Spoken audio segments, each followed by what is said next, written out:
this afternoon's presentation, we're going to look at what's the drivers or the needs for low-cost survey technology with regards to adoption of private sewers. What is a low-cost survey technology? We're going to talk more about a survey technology that we've been working on for the last 5 years, and which is going to give you a bit more information about how that technology can be applied for both asset mapping and also maintenance targeting. So the drivers for this, well, background. Sometime in 2011, as it stands at the moment, the UK water industry, England and Wales will adopt 200,000 kilometres of what is now currently private sewer. So that will give a 65% increase in public sewer. What isn't so, or hasn't been sort of promoted so much, is this is probably going to lead to a 150 to 300% increase in blockages and other related service impacts like flooding, etc.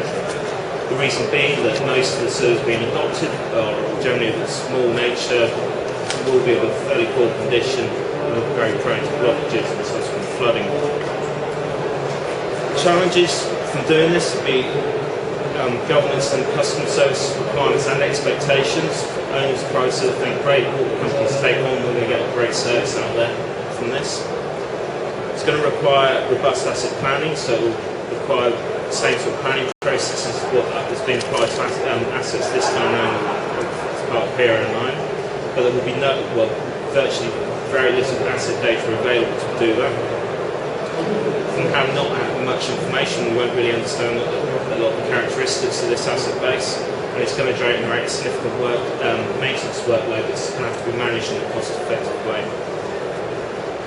Just looking at a few more of those drivers in a bit more detail. Asset information, it's going to be sparse. We're going to have to try and charge for using an asset which we don't really know that much about.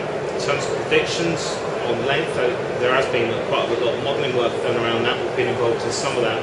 The figure on the other side shows how we've been using GIS data to map out where private sewers may be and how subsequently come up with estimates of length and different types of them. And are we really going to be in a position using current technology to actually go out and map all of these sewers? Is it going to be economic? The other bit around asset planning, when we're doing planning, we want to look at what is the asset structural life of that asset, and also what the sort of service life of that asset. At the moment, for public sewers, the industry already owns and operates. We don't really understand how they deteriorate, and part of that is we don't have that much CCTV coverage. Generally, you get about 10-20% coverage, and very little of that is actually repeats.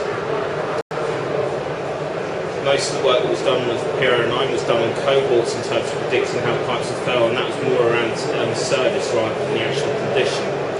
There is a strong link between condition and service, as shown by the graph, that you can see how condition will change with time. Put service on there as well, you're likely to still get a decent service from a pipe, even though it's say of a grade 3 or 4. But once it's gone to that point, then your intervention options are likely to change. You can understand how condition will change with time. You can intervene at a more appropriate time and probably put in a more cost-effective solution like rehab, rather than having to replace the pipe completely. The other bit is around maintenance. It needs to be economic. We ain't going to go around and clean every single private sewer, but we can't let every single private sewer fail. We can't do it more reactively.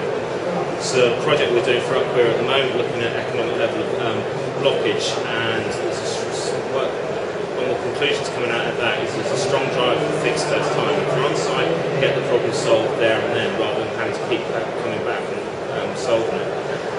Again, one of the influences on that is the ability to actually do sufficient survey work to actually understand what the problem is.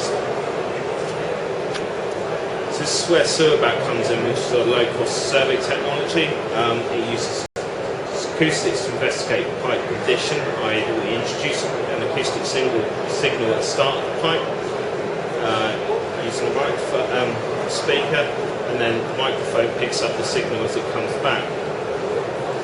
Very quick to perform, so 20 seconds it will take to measure a pipe. There's no travelling down through the pipe, just introduce a signal at the start. In the last 7 years, there's been over £500,000 invested in the technology in terms of R&D.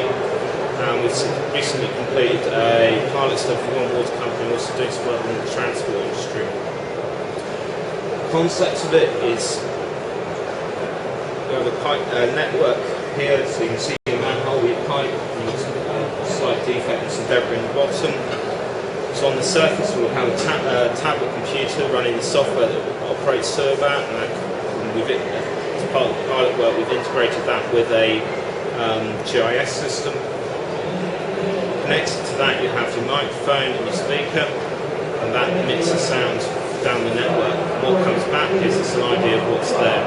So from the signal there, it's two spikes, one for the defect, and the biggest spike at the end is for the manhole at the end.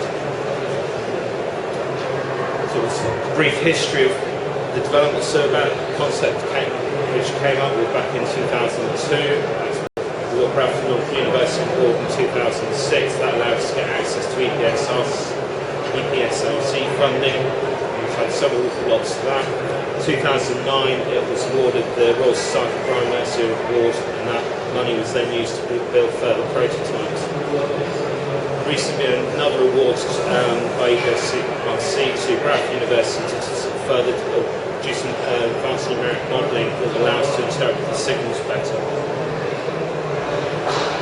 This is some of the outputs from the lab work that was done. So we are able to, from the lab work, we can actually pick up small cracks, displaced joints, even infiltration based on different signals we get back.